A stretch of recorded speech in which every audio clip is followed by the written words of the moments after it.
Ladies and gentlemen, we're going to talk about this morning the very sad battle between units and houses since COVID, the last 12 months. Who was the winner? Who was the loser out of the two? We'll be back shortly. 2 seconds.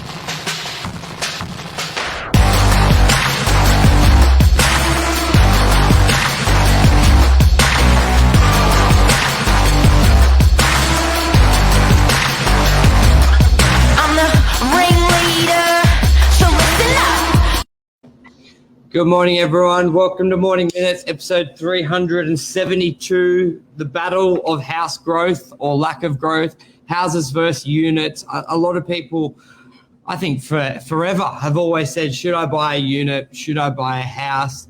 And probably up until this year, they've been pretty similar with their growth, but not since COVID, has it, Mark? Not since COVID, and we won't draw to a conclusion yet, but we're going to give you some suburbs to have a look at and you decide for yourself. Now, fortunately, being live, we can look at your comments. So if you've got any suburbs that you want us to analyse for like 30 seconds, just pop the suburb in now and we'll tell you in the comment section. But Michael, part of the conversation we had was we didn't want to use suburbs that have had explosive change with stock. We wanted to use older suburbs. So Parramatta, for instance, established stuff, Over to you, Michael. Yes, I was just looking at Cammeray, so that's why I'm looking down if everyone's looking. Like Cammeray, there was 120 sales, units were down 2.1%, but houses was up 14%. With the down 5% in sale transactions, so fairly consistent, which is like they're totally different directions. One's up and one's down. If we look at a suburb like... So that's a snapshot of 12 months? Yeah, 12 months. So you look at something like DY down 3%, and houses down 1.1%. The number of sales in DY houses is actually up 22%. That's surprising. So guys, the data source that we're using is good quality. It's called RP Data, and where RP Data gets their information from, we pay a fortune per month to subscribe, but where they get the information from is Land Titles Office. So every time a title's transferred, every time stamp duty is paid, that recorded sale is coming through to us, and that's what we're reading back to you. Give me some more suburbs, Michael. Yeah, Neutral Bay. Neutral Bay apartments up 0.9. It's the first positive one I've seen, and houses up 2.6. We go to somewhere like so houses performed better by almost triple the growth compared to units in the same suburb. Next one. Blacktown down 0.9 for houses, units down 0.7. Okay, so Blacktown houses are doing twice as better. Campsie down 4.8 for houses, down 0.7 for apartments. Yep. Now, you may be hearing that the housing market is exploding, and it is. Just bear in mind, guys, this is 12 months of data. So to sway, even if there's been a month or two of good, to sway 12, it needs to be even stronger because it was heading in a downwards direction fast for the first 3 months. So even if it's heading in an upwards direction fast for the next 3 months, it sort of equalizes a little bit. And also bear in mind, guys, that any sale that's achieved today, it's about 6 to 8 weeks before we get our hands on that data for it to be registered with Land Titles Office, for it to be registered as a growth figure today. So let's keep going. Mascot down 8% in units, down 3.2 in houses.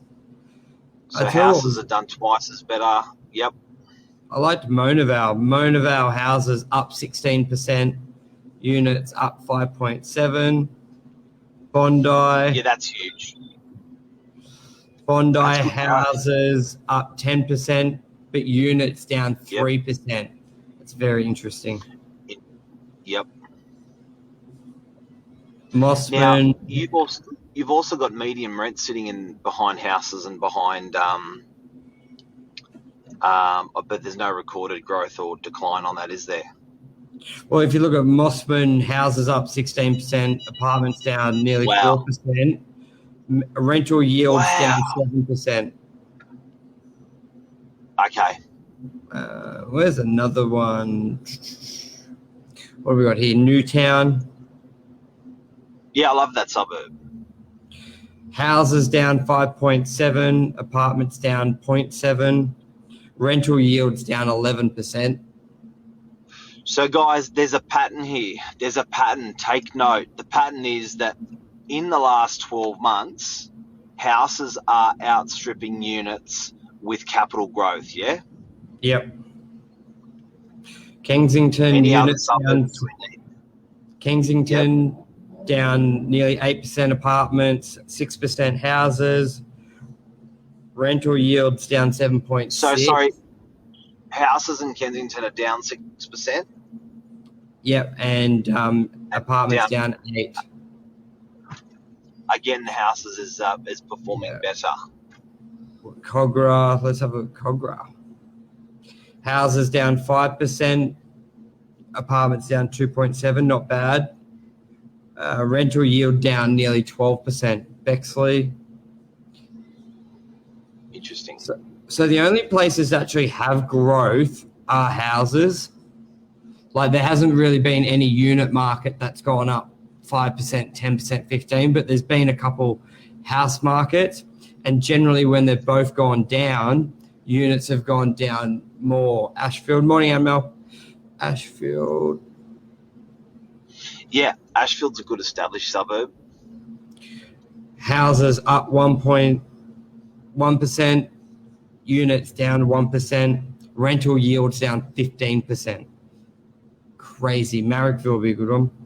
Oh, Chatswood was insane.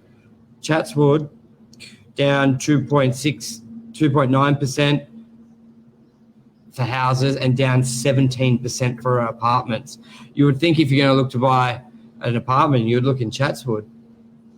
Hey, out of interest, you know who I reckon's been touched up? Sydney CBD. Can you give us that? Yeah.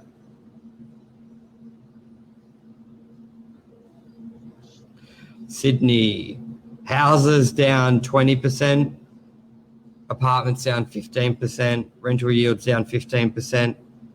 So that Sydney CBD is probably the hardest hit that I've heard out of all the numbers. Yeah, and Chatswood, very similar. Chatswood was worse with units. Yeah, well, Sydney CBD, I'd really just stick to the unit stat, hey, because it's not really. Can't really see any houses. Well, Chatswood would be the worst. Wow. A bigger Chinese Asian population, more likely. Maroubra down 3% for apartments and houses down 0.5. Contributed to that. So, okay, let's draw to some conclusions on this. Would you be silly buying in these suburbs that have been hammered? No, I reckon no, because those suburbs are some of the best growth suburbs over the last few years, and obviously they're being hit hard. I wonder if it's houses. Units are doing worse because a lot of people are upgrading to houses, maybe because they want to bring the office inside. So if you typically worked in the city, you would look for a bigger house. If you had an apartment, you may upgrade to a house so you can have a home office. I wonder if that could be an establishment, because I know commercial office deals are struggling as well. So you've got units struggling more so than houses and commercial offices, and you can have two in one with a larger home. So that could be a contributing So, guys, factor. we're definitely seeing people upsize on their properties, so they're getting an extra bedroom or an extra study or an extra yard. I think that's definitely a contributing factor to houses doing better in this property market. That's a trend. My advice is I wouldn't mind going against the grain in some of these suburbs that have been heavily hit. So what we've identified this morning, if you've just tuned in, is are units doing better? Are houses doing better? The houses since COVID. And think how many incentives you're just cutting out, Mike. But what we've also, you got me? Yep, got you now. Go. Yep. But what we've also identified this morning is that the suburbs that have been most heavily affected through COVID have been very sort of unity suburbs like the Sydney CBD or like Parramatta, CBD, Chatswood, those areas that are high density areas, as Anmal calls it. Now, in addition to that, what's Anmal saying? High density makes social distancing hard and communal areas, and we shared air circulation. This is what I've seen as to why people are getting away from units. Very true, yeah. Yeah, very good point. So you like anything where you got the settlement area, yeah. I reckon, but don't forget, guys, and I've been saying this a lot lately, we are purely a domestic market at the moment. All the sea change and tree change stuff that we've talked about this morning, it's all off the back of a domestic market. On the back of an international market, i.e., when our borders open, I think you may find it may trend more towards apartments. So particularly the being through the Asian Pacific area, I think you'll see those guys coming back in flocks, and they are attracted to apartments, and not attracted to apartments at the moment.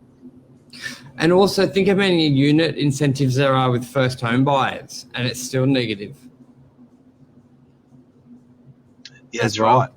All that. Yeah. And the first home buyers are generally jumping into to units, and it's still negative. So thank God the government's got these incentives and brought these introductions into that unit sector, because I think that would have been hammered pretty bloody hard.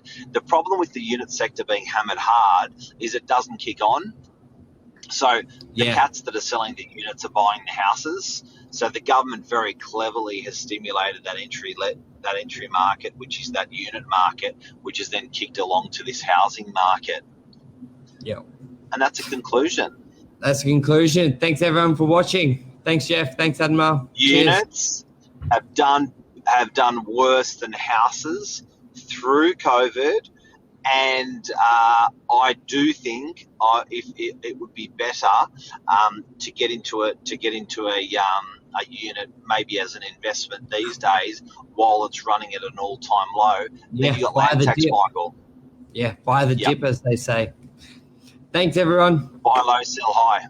Cheers. See you, legend. Bye.